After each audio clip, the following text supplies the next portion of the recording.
flash black. Do you want to... We on? Weird. We need to cue the put sound them opening. Do like a part 2. Technical difficulties. Yeah. Whatever Weird. you missed, it's okay. It could have run out of space, I figured, because I literally deleted everything off that There's thing. usually a pocket. Yeah. Who knows? Okay. So he wants to kill you. He doesn't care about you doing drugs or getting drunk and getting high. He's hoping that you should overdose or get in a car wreck because he wants you dead. Yeah. Right? He wants you so out of his mind that, like God can never talk to you because you're so messed up that you can't have a rational thought. Or God will talk to you and then you come off of it like, oh, well, I guess that wasn't real. And just, completely ignore God and ignore His Word so that you can't have your faith on a firm foundation so that He can knock you off with any little thing that He brings along your way. He wants to destroy you, not just get you high. But better than just dead physically, being a spirit being, Satan knows that you are actually a spirit being, and he wants you dead spiritually.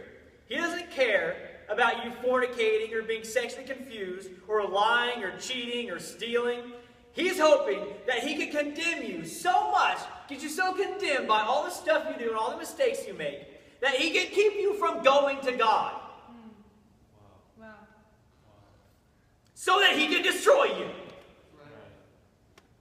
All these things the devil throws in our way aren't just little traps to try to trip us up a little. Each attack is aimed to kill and destroy. So stand strong, resist, and put on your full armor. That's good. Because he has no authority to do any of it. Amen. But you have to stand against it. And that's why it's so important that you stand. And that you are immovable. And that you have on your armor so that none of his attacks get through. Seriously. Be on watch. 2 Corinthians 2:11. 2 Corinthians 2:11. It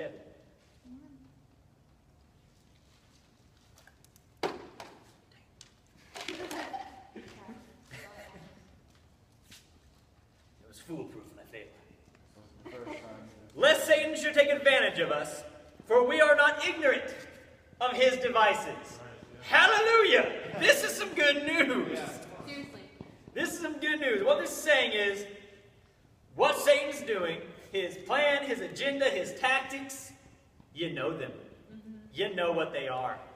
They're obvious. Yeah, seriously. Right? Yeah. How he does it, what he's trying to do, it's obvious. And now, not only do you know that, what it is that he's doing, the kind of attacks that he's throwing at you, now you know why. So now you can take it more seriously whenever Satan's trying to trip you up with some stupid, obvious junk. Now you're like, oh, okay, Satan's trying to kill me. Yeah. So how about, no, mister, no, right? Go back to your mind. Yeah. We are not ignorant of his devices. Yeah. 2 Corinthians 2:11. Wait. That's the same thing. Oh, it is in the Amplified. I was like, why do I have this twice? In the Amplified it says, to keep Satan from getting the advantage over us, for we are not ignorant of his wiles and his intentions. That's good. 1 Peter 5:8. Be sober, be vigilant, because our adversary the devil walks around. Okay, I already read it. I think I might have forgot to cut that out when I put it somewhere else. Oh, yeah. But he's seeking whom he may devour. Well, I guess maybe I just did this again so I can re-emphasize. To be sober and be vigilant. I mean, watch for the lion on the road. Seriously. And you see the lion on the road, go the other way. Or make sure you got your shield and your sword out there and plow through him. Yeah. Proverbs 4:23. Keep your hearts with all diligence, for out of it springs the issues of life. Okay, we don't have time for that segment.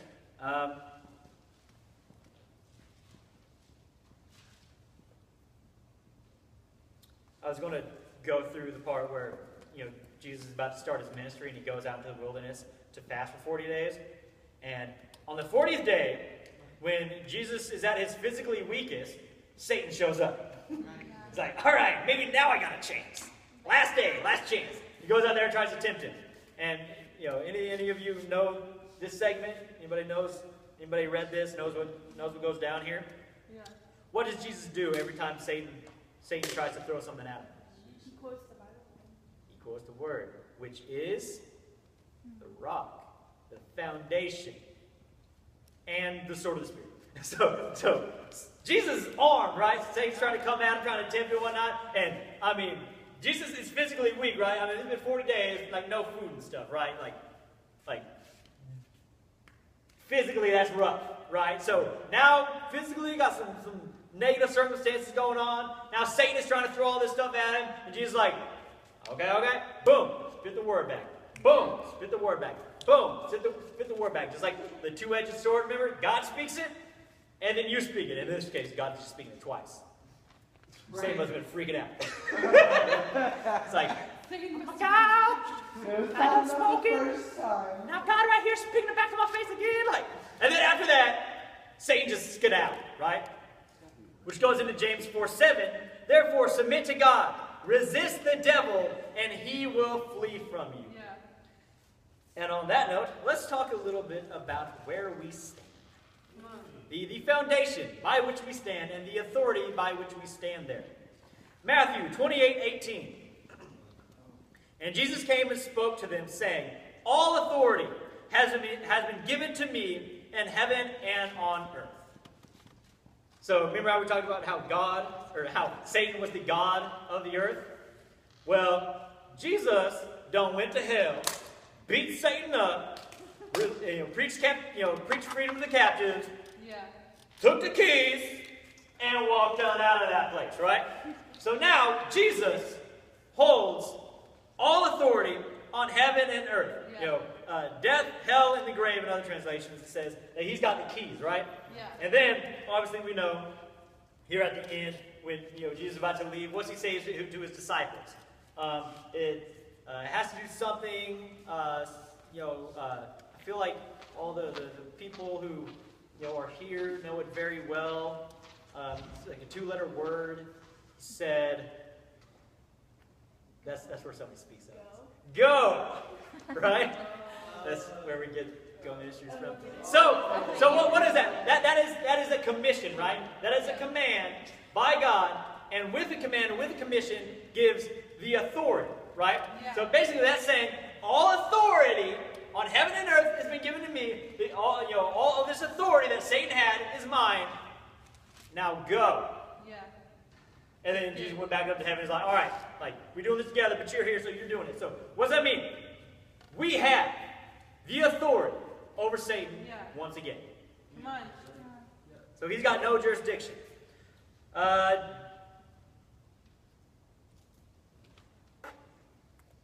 Okay, Genesis 1:26 through 28. Let's go through this real quick. Then God said, let us make man in our image according to our likeness, and let us have them have dominion over all the fish of the sea, and over the birds of the air, and over all the cattle, and over all the earth, and every creeping thing that creeps on the earth. You know what was on the earth at that time? Satan. Yeah. So if Jesus if God's like, all right, we're going to make man, you have dominion over everything that's on the earth. Guess what that means? That means Satan. Now, unfortunately, Adam and Eve did not do a good job of taking dominion over Satan, but we can do a better job now. And so that authority was given back to us. The authority that Satan stole was given back because God is a redeemer. So he redeemed the authority, right? And he gave it back to us to be his hands and his feet on the earth. Right? The church, Jesus is the head, we the body, so the same authority that the head's got, the body's got, right? That's good. All right, Revelation 12:7 through 11. And war broke out in heaven. Michael and his angels fought with the dragon, and the dragon and his angels fought, and they did not prevail. Nor was a place found for them in heaven any longer. So the great dragon was cast out, the serpent of old, called the devil and Satan, who deceives the whole world. He was cast to the earth, and his angels were cast out with him. Then I heard a loud voice saying in heaven, now salvation and strength in the kingdom of our God and the power of his Christ have come. And the accuser of our brethren, who ascended from before our God day and night, has been cast down and has been overcome by the blood of the Lamb and by the word of their testimony.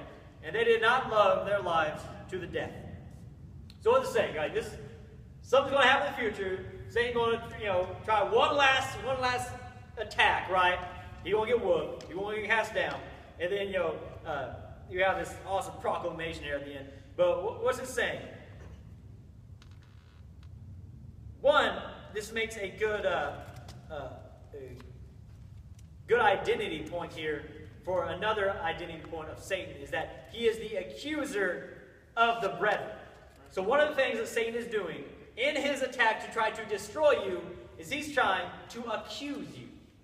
Yeah. Right? So, and one of the ways he's trying to separate you from God is he's trying to get God to have to cast you away by accusing you. Because God is just.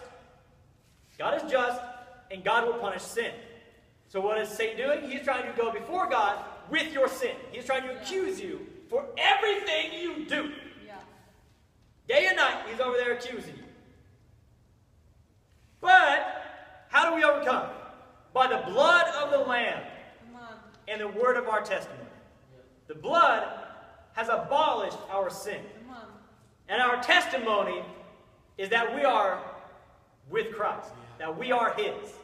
And that defeats every accusation of the devil. That is how we overcome. Satan wants to accuse you, to make God reject you. He wants to pull you back down to his level. But as long as you stand on the blood and on the word, on your testimony and your identity, he has no legal basis. Yeah. Luke 22:31, this is Jesus talking. He says, "And the Lord said, Simon, Simon, indeed Satan has asked for you, that he may sift you as wheat." Now, you know how they sift wheat? They got like, a little thing, and they put all the wheat stuff in there, and they shake it, and the good stuff stays, and the bad stuff just drops out. So he wants to drop you out. He wants you to be like, "Oh, see, he's not good enough. Oh, see, she's not good enough. Get rid of her. Yeah. She belongs to me. They're mine. Throw them in the fire." Because that's what they do. Like, they take all the bad stuff and throw it in the fire. It's like, throw it in the fire.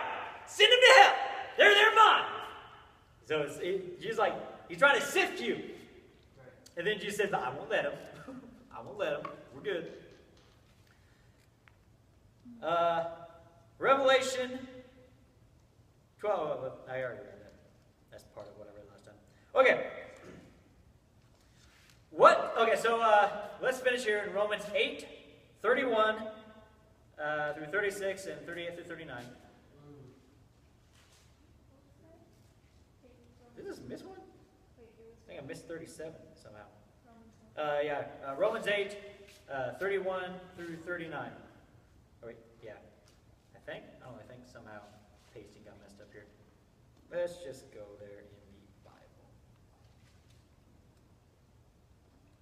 Somehow I got messed up when I pasted it on my notes.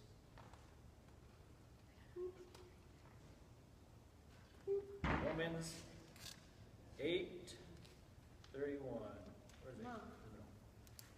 This is like one of my favorite passages in like the entire Bible. If you ever just need courage, read this. For real though. Okay, Romans 8:31. "What then shall we say to all these things?" Satan's trying to kill you. "What then should we say to all these things?" Seriously, come on. I'm telling you what, like literally, if you ever need courage, Seriously. read this. There's no wiggle room here for whether or not, like, where you stand on the victory side of life. There's no wiggle room. It's very, very, very blatant. "What then shall we say to all these things? If God is for us, who can be against us?" Yeah. He asked a question. We need an answer. If God's for you, who can go toe-to-toe with God? Any challengers? Anybody want to place any other bets? No? Okay. So the answer is nobody. Yeah. Satan's trying to kill you, though. So if God's for us, who can be against us? Can the guy who's trying to kill you really come against you? I mean, not if God's fighting. If you're fighting, I mean, yeah. Yeah. Good luck with the lion. I mean, in Revelation it's called the dragon, so have fun, King Arthur. But if God's fighting, answer is no. "He who did not spare his own son, but delivered him up for us all, how shall he not also freely give us all things?" So basically saying, like, well, you think God doesn't have your back? Like, he sent you Jesus, but now, like, Satan's trying to kill you, and he's going to be like, oh, sorry, bud, like, you're on your own. Like, duh. Who shall bring a charge against God's elect? Right? Because he's the accuser. He's constantly bringing a charge against you. Yeah. Is it God who justifies? Is God going to bring a charge? That's literally what Paul's asking here. Is God going to accuse you? Is God and Satan on the same side? Is basically what he's saying. Who is he who condemns? Is it Christ who died and furthermore was also risen, who is even right now at the hand of God and makes intercession for us? Is Jesus going to accuse you? Is Jesus and Satan on the same page? Yeah. Is Jesus, after he died for you, and is now sitting at the right hand of God, constantly saying how you're good enough to God? Is he going to accuse you for everything you've done wrong? It doesn't make sense, does it? Yeah, seriously. Like Paul's like, are you stupid? Like, if you think this, are you stupid? I feel like that's how I picture him. Like, really? Like, if you think that, you're an idiot. I'm just saying. Who shall separate us from the love of Christ? Shall tribulation, or distress, or persecution, or famine, or nakedness, or peril, or sword, or Satan trying to kill you? Come on. As it is written, for your sake we are killed all day long. We are accounted as sheep for the slaughter. Yet in all these things we are more than conquerors through him who loved us. Yeah. Next month we're going to talk about death. Yay! And so, so Satan's whole thing. Now, here's the thing that is, like, I'm so excited about this series. I did it like 3 years ago, but the thing that I excited most about this series is, so Satan's trying to kill you. His whole thing is he's trying to kill you. Let's say he succeeds. Let's say Satan wins, and he kills you and separates your spirit from your body. Guess what? Are you born again? Are you one with Jesus? You know what happens when your body dies? You go to be with Jesus. Yeah. To be absent from the body, to be present with the Lord.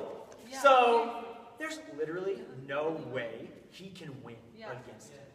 Yeah, seriously. Even if he wins a victory and is able to destroy your body, he still loses. Yeah.